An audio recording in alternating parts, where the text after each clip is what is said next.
waxaynu u fadhinaa maanta xafladda xil wareejinta labada wasaaradood oo ay labada wasiir isku wareejinayeen oo aynu halkan markhaati ka ahayn howlaha guud iyo xanaanada xoolaha. waa laba wasaaradood oo mid waliba halbowle dalka ay u tahay run ahaantii.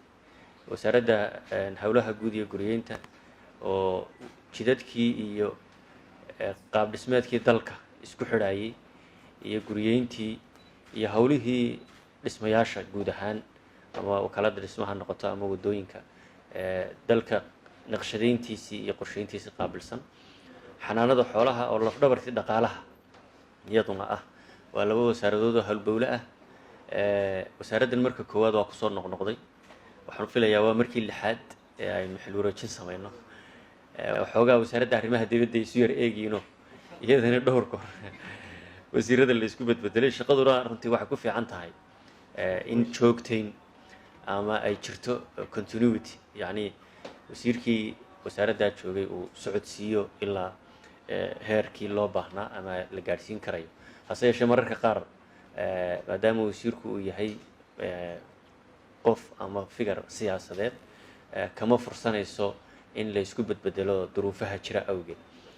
xilli doorashaynu ku jirnaa, laba shaqaa inoo yaalla. waa ta koowaade in doorashadaasi inoogu dhammaato si nabad ah halka aan rabnana ayna gaadhsiiso, iyo ta labaad oo ah in shaqaalaha wasaaradaha oo kala duwan iyo wasiiraduba howlihii qaranka u yaallay gacanta ku hayeen ama loo igmaday ay dardargeliyaan oo aanu firaaq imanin.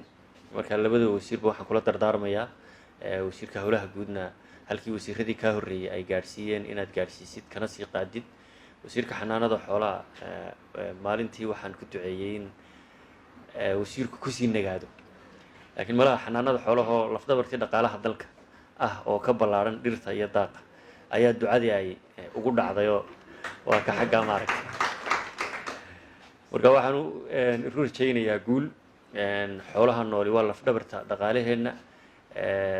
arrimo badan baa nagaga xidhan, nolosheenna ku xidhan, xoolaha iyo beerahaba oo isku xidhan rahaantii.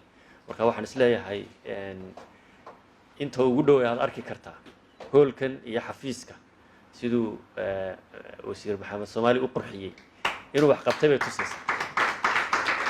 waa intaa aan xil wareejinaha wasaaradaha tegayo waxaa kaaga baxaya muxuu wasiirkii maalintii aad ku wareejisay hadda ka tegayaa soo kordhiyey.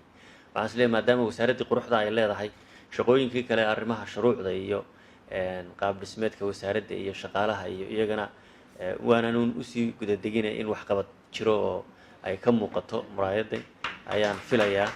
sidoo kale xanaanada xoolahana inuu dardargelin doono arrimo dhowroo baa jira halkii la rabay in la gaadhsiiyo ama laga sii qaado, laga sii ambaqaado halkay taagnaayeen. marka dhammaantiin guul baan idiin rajaynayaa.